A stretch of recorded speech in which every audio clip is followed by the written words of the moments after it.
everyone, welcome to this video Song Frontier video. My name is Jay Wakefield.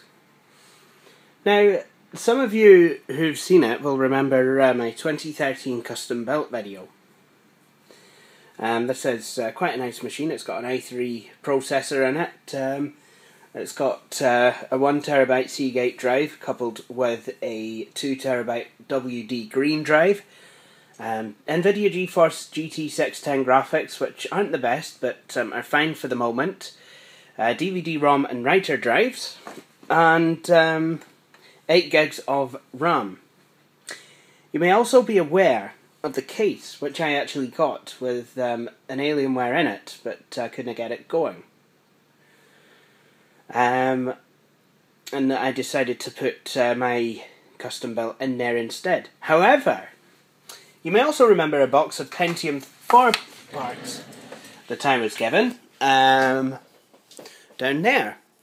And I asked on FreeCycle if I could get an ATX case and a DVD drive.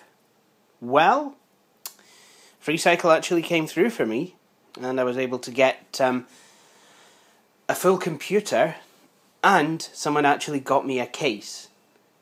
So I wonder, you're probably wondering, well, first off, what does my 2013 custom built have to do with this? And what kind of case did I get? Was it a generic beige box one? Not a chance. This is a Cooler Master half case, HAF. Full size ATX. It's got USB 3. It's got eSATA. It's got 2 USB 2s and front audio ports, as well as power switch. And for the first time in a long while, I have a case with it's a reset button and a fan LED switch. It also has drive bays that slide out somehow. I think you've got to, yeah. I think if you derp, that didn't work, did it?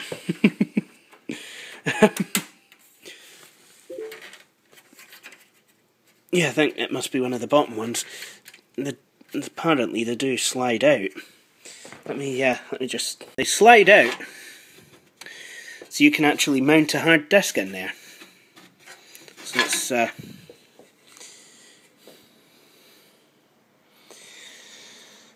pretty nice configuration. Not entirely sure how to use it. But for the time being, I'm just going to pop that back in there. Nothing else in the box. Would have liked some instructions, maybe. But what I've decided to do is, rather than build the Pentium 4 build in this, and have the 2 redundant USB 3 parts, I've decided to transfer everything out of that case, which is USB 2 only, into that case, and then use this case to make an extremely fancy, tricked out Pentium 4 build, which is then going to go to someone who needs it. I got the Alienware case for nothing, so I'd really be losing nothing, you know, if I gave it away. But someone would be gaining a really nice PC, you know, and yeah. So that's what I'm going to do. First off, what I need to do is download instruction manuals from my motherboard, so I can, I can get a detailed diagram of the switch panel when I come to fit it in the new case. So that's what I'm going to do. But because I'm building my computer, because I'm rebuilding it, I'm going to have to use this one, just for the time being. And I'll have probably have a video or two running in the background as well, just for the company. So time to go to Asus's website and get that manual, and we'll get stuck in. Oh yeah, as always, before you do anything with your main computer, shut it down. Seriously, just shut it down. Especially if you're going to be disconnecting all the components from it. I'll keep everything that's on the motherboard mounted to it, RAM, CPU, so I don't have to go around refitting that. And basically I'll just mount everything. Hopefully I'll be able to get a better mount, because the motherboard is it's not as close to the blanking plate as I would have liked it to have been. You know, and the keyboard, well, it can, yeah, it's the keyboard part is slightly a bit too much in the way. So yeah, I'm gonna have a look at that, and you know, maybe yeah, do something about that. The whole system will be going into.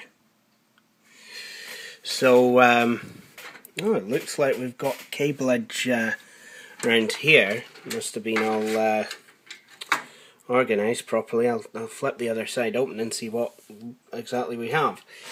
But there's a fan up here, a fan here,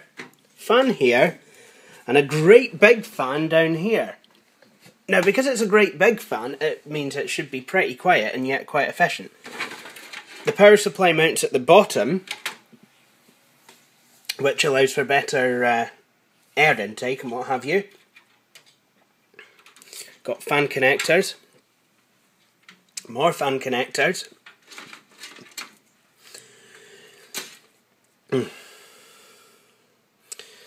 This is what I think could be the USB 3. But that leads me to wonder what exactly this is supposed to be.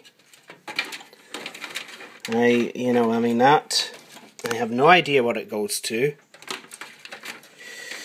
So I probably am going to have to read some instructions. That looks like a SATA power supply connector. Here's the here's everything for the drive bays that can actually be removed. Basically, you've got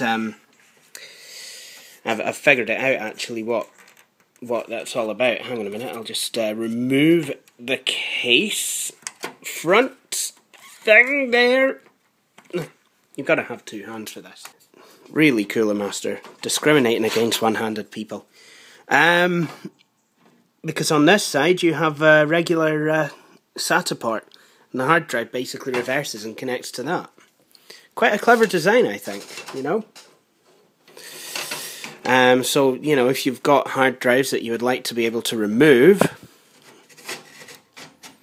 that's not a problem. So you can, you know, and my motherboard's BIOS actually allows you to have plug-and-play SATA, so that makes it, you know, remove hot swappable. It makes it hot swappable, so that makes things quite nice. Then you've got 2, 3, 4, 5 regular hard disk bays.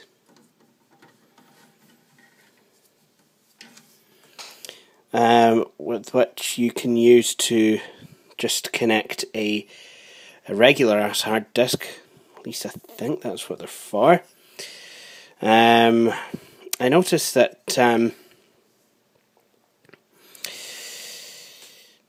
yeah, I noticed that you can, you know, they're quite thin, so I guess, you know, I guess you can use them for solid state drives.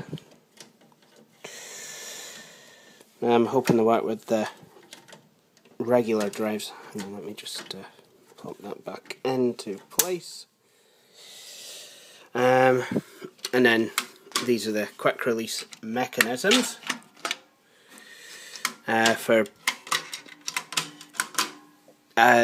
the other drive bays. So you can plug, you know, CD-ROM drives. Gonna have 2 DVD writers. Later when I get some money, I'd like to put a Blu-ray in this. And then of course you've got, you know, regular power, LED, you've got the big LED fans. So it's all, you know, quite quite nice and tasty, is this. Both sides are removable by way of these thumb screws.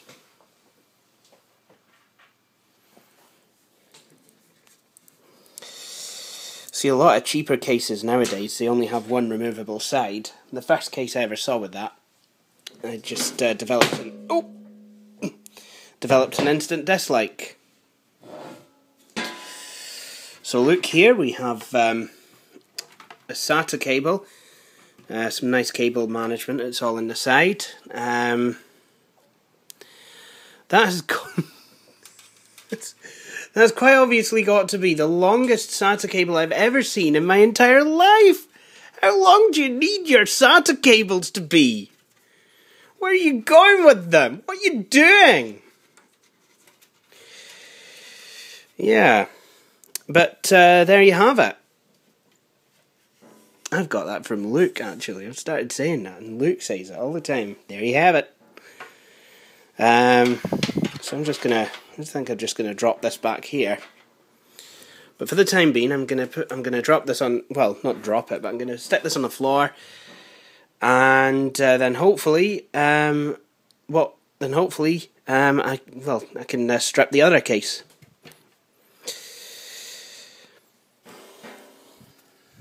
Let me tell you about black gloss plastic. It's never a good idea. Not only is it a fingerprint magnet, it's also a dust magnet. Anyway, let's get this thing open. Whoa. Whoa! See, now this in itself is not a bad case by any sick, twisted, at all stretch of the imagination. The funny thing is, though, it seems actually quite small and compact compared to the Cooler Master. My last computer felt even smaller and more compact next to this. So seriously, just keep getting bigger and bigger. You know, what's my next case going to be? Is it going to be like a, big blooming supercomputer? Anyway,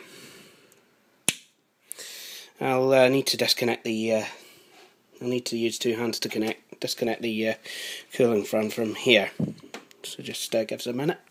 Excellent. And what we have here are the hard disk drives. Seagate one is quite slim. The optical drives, the floppy drive, and the motherboard, and graphics card, cooling fan, and the power supply. And I think this time around I'm actually going to connect the HD audio thing to the motherboard. So that's what I'm going to do. First off, I'm going to remove all the peripherals and try and set them aside in a safe place, safe as I can.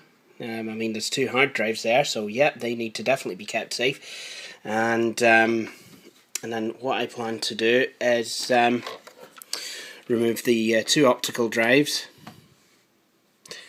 and then just stick some more in for the Intel build. And that XP key, I'm just gonna use it to install XP on here. I think that's what I'm gonna do. Anyway, let's get stuck in. So here's the motherboard, and everything has been stripped out of the case. Hard drives, optical drives, power supply is down there, and there's the case completely empty. So now it's time to put it away and get out the new case. So that's the motherboard mounted in, along with the blanking plate. There's still a bit of a kind of, it's not completely flush, but I think it should be okay. I don't think I've ever shown you the ports on this machine, but there's a PS2 mouse keyboard port, two USB 2 ports, HDMI, SPDIF out. There is also DVI, VGA, two USB 3 ports, two more USB 2 ports, microphone in, headphones, and line in. And there's also screws there to secure everything, which is kind of nice. And the next job I have to do is to put the power supply in. But what I think I'm going to do first is attach the case LEDs and the front panel connectors. I 1394. I don't have a FireWire port on this motherboard, so unless I was to add a FireWire card with them, which I might actually do, I think, I'm not going to be able to do anything with it. But I can plug in a USB. I can plug in the USB port. All of these, well, I kind of know what these do, but you know, just to be completely sure, I am still going to refer to the instructions. But the way I feel around, the way that I can, you know, mess with these tiny wee ports is by kind of feeling around. I can feel each key. So I'm able to plug things in that way. I mean, yeah, sure enough, sometimes I do get it a wee bit wrong, but, you know, I mean, that's what you get when you can't really see that well. But that is how I do these things. That is what I do. Just kind of feel around, you know, to get it all nice and hunky-dory. I can actually finally use the USB 3 connectors. So there we go. Now we have USB 3 at the front. I've doubled my USB 3 port. The LK version of this motherboard has 4 USB 3 ports on the back, whereas this only has 2. Also, there are 2 PCIe slots rather than, well, I believe this one's an X4 or something. The LK version has got SLI, whereas this version does not. A bit of a shame, but never mind. Anyway, time to actually have a look at the instructions and get the case fan connectors all connected. Ah, yeah. Well, I've got the hard disks in. The hard disk caddies at the top are slightly different to the ones at the bottom. I believe that the ones at the bottom are actually smaller to accommodate solid state drives, but have a look at this one. It's just a regular old caddy, and you press these buttons, and then the screws basically just insert themselves into the actual hard disk, and then you literally just kind of plop it in like so, and then close the wee door. Now everything else is installed except for this fan, whose cable was just not long enough to actually reach the motherboard, which is a wee bit of a pain. I'm wondering though if I could, you know, remount the fan, but I'm guessing unless I, you know, was prepared to take the whole front of the case off, it might actually be not that easy to do. Actually looks pretty tricky.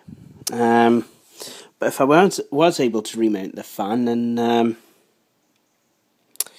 yeah, that would be quite nice.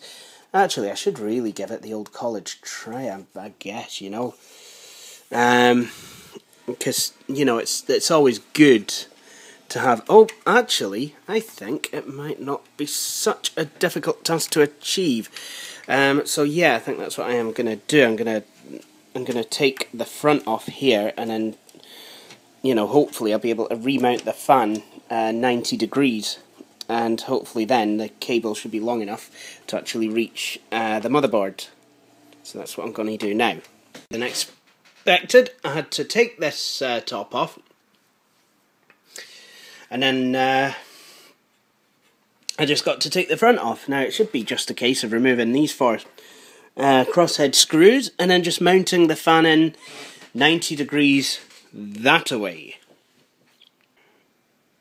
Right, I finally got it in. I didn't actually turn the fan in the end, because it's actually oval shaped, as it were. Now here you see basically a cable retainer.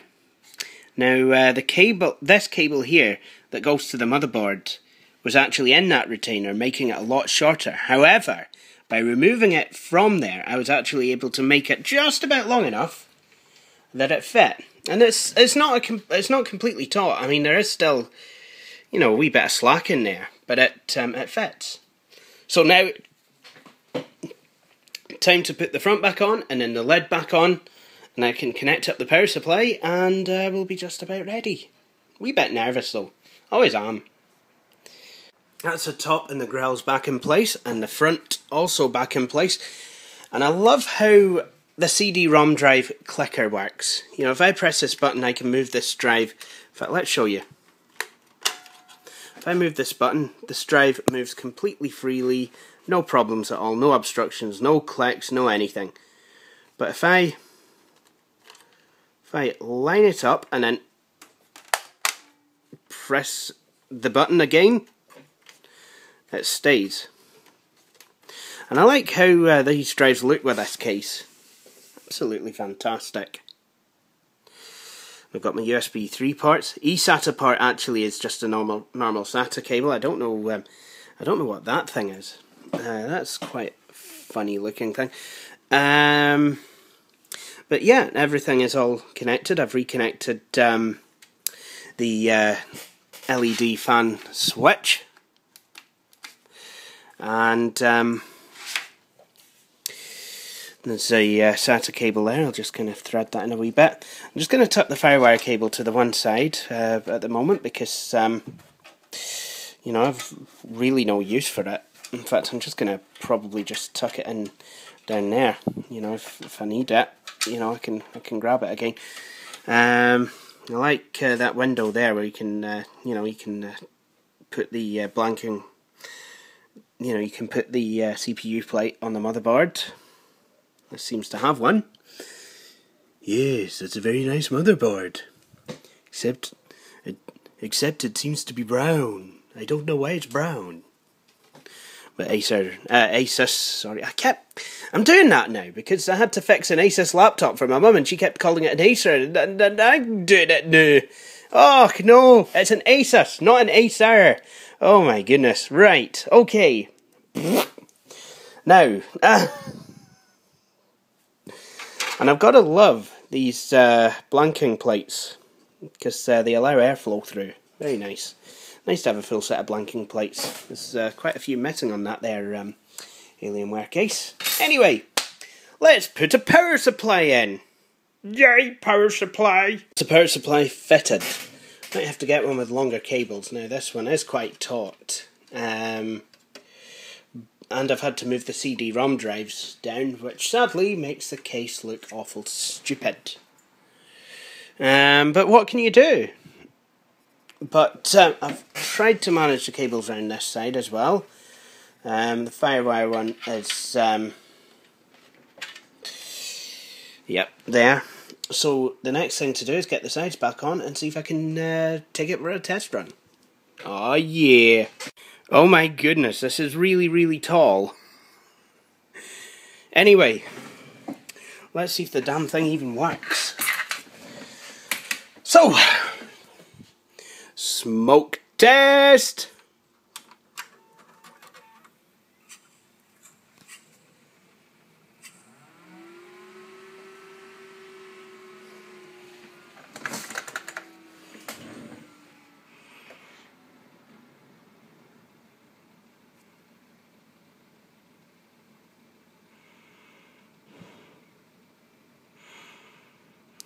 Well, it all seems to be working fine.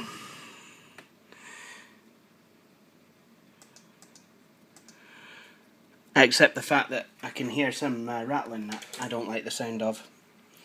Wonder if a cable's got caught in a fan somewhere. Best take a wee look at that. Okay, so what I've done is I've changed the configuration. I've disconnected that fan, the one that's a wee bit tappety, the top fan. And I've connected this fan directly onto the motherboard. So, smoke test!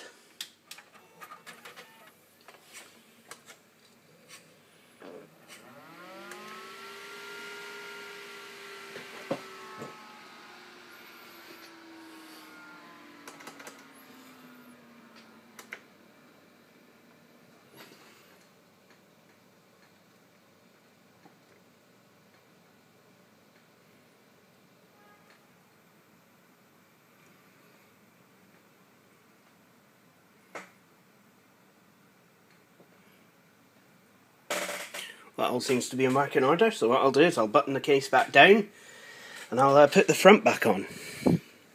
And the LEDs, checkmate. So here we are. That's a new case, all nice and set up. USB in the front. I perhaps should try to see if the front USB ports are actually even working.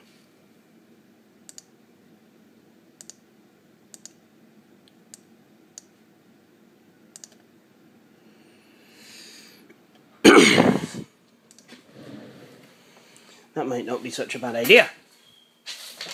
So, well, here's my USB floppy drive.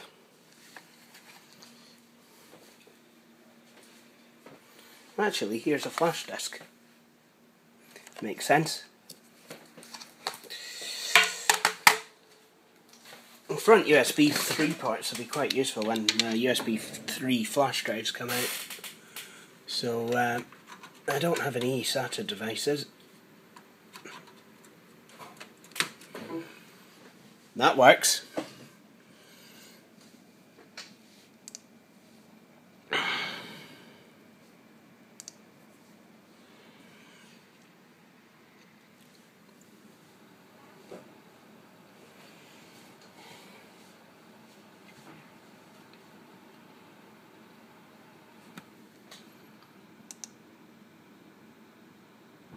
Well, kind of, anyway. Ah, yes, I knew something like that would happen. New hardware found.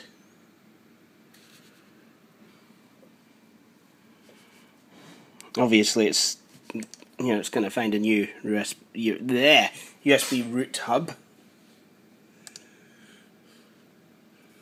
I did wonder why I wasn't doing that sooner, because obviously, it's basically like I've just plugged in a USB hub and then plugged, stuff into that.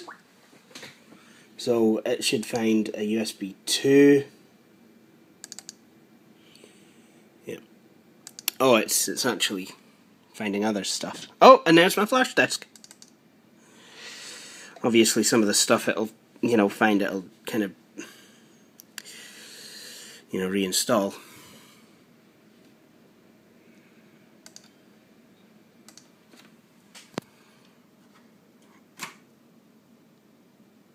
So let's try the bottom USB 2 port.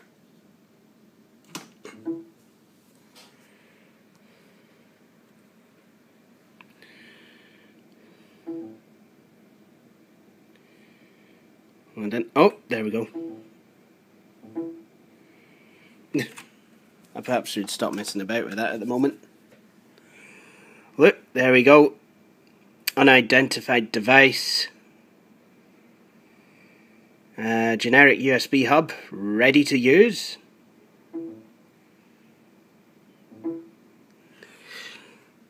So there's quite a lot actually getting reinstalled.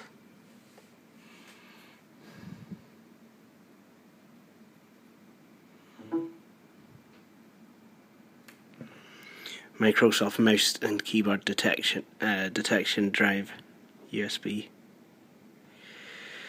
Searching Windows update Microsoft Home Trans 2.4. Don't know why it's finding. Don't know why it's finding that 3 times.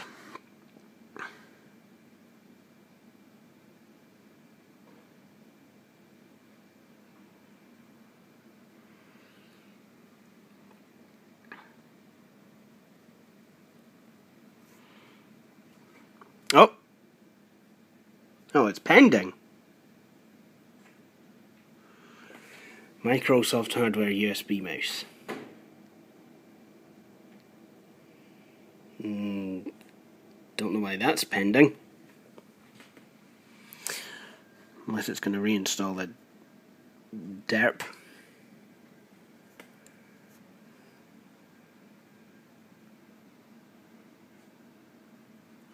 Unless it's going to reinstall the mouse and keyboard utility.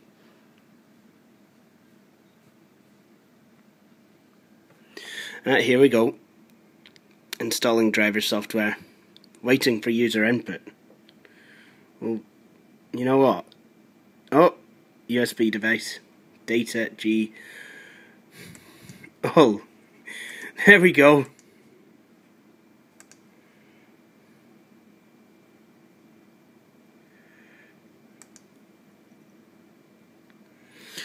Yeah, I knew that was going to happen.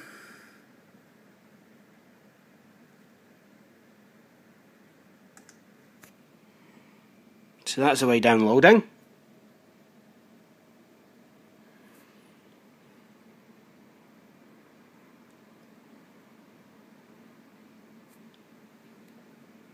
It's kind of nice to have separate powered and LED lights again. And to be honest, I prefer how this case looks compared to the Alienware one, if I'm honest.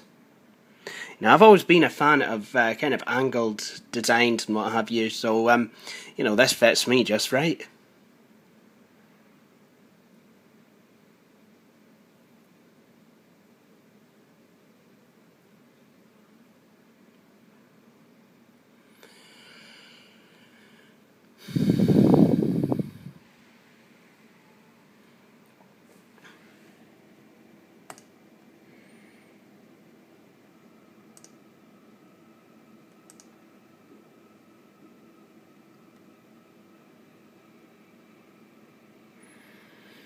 We've got shit installing.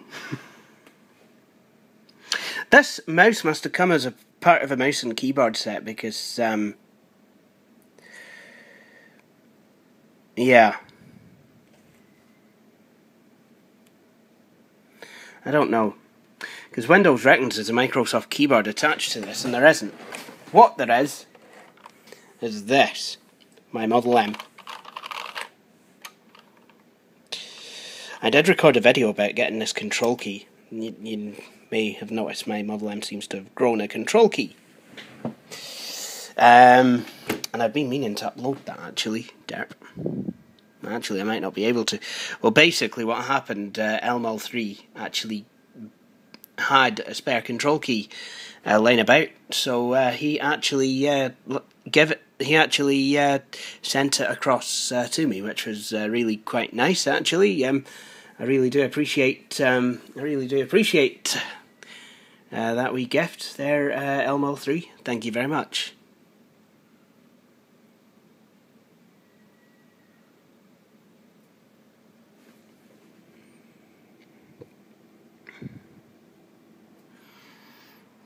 There we go.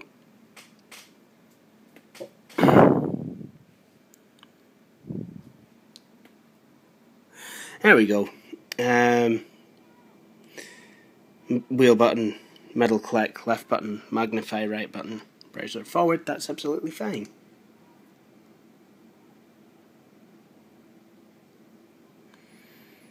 So I don't know why this is stuck on pending. Still some hard disk activity light happening though.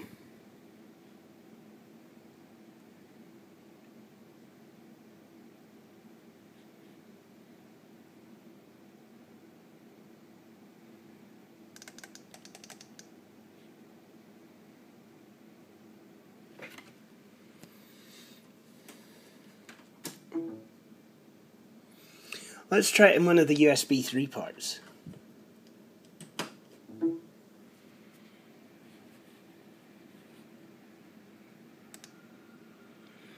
Yep, that works.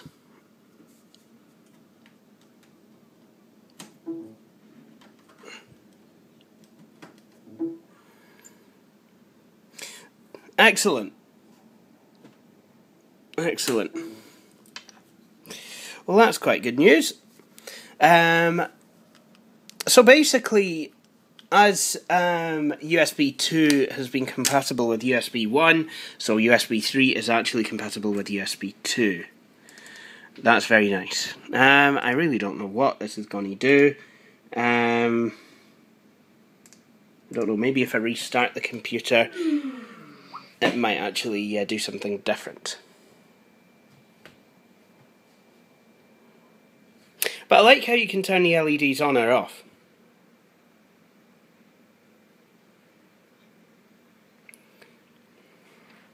Although I really don't know what use you might have for it. I mean, maybe if you wanted to...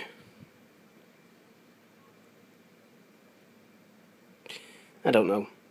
Maybe if you wanted to leave the computer on, but, you know, maybe if the computer was in a bedroom or something, you know, maybe you could actually, you know, switch off the LEDs. you know, to kind of not disturb you. But, you know, if you wanted to kind of make everything look a wee bit glamorous and show offy, you can, you know, switch them back on again. I kind of like that. Do you know what though, for the time being, I'm actually going to have them switched off.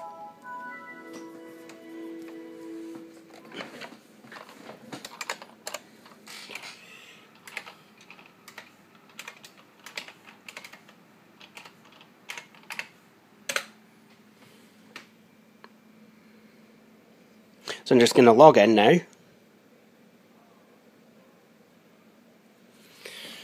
So on the front of this case, like I said, there's two USB 3 parts, one eSATA, one IEEE 1394 Firewire, two USB 2, microphone in and headphone out.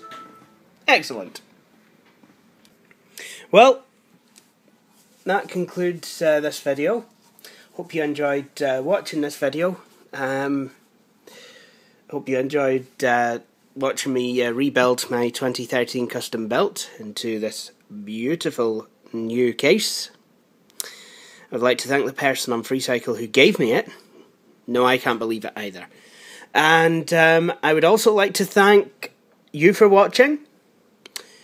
If you enjoyed this video, please feel free to subscribe. Instructions on how to do so will follow. And with that, I hope that you will all come back for my next video. Thank you for watching. Goodbye.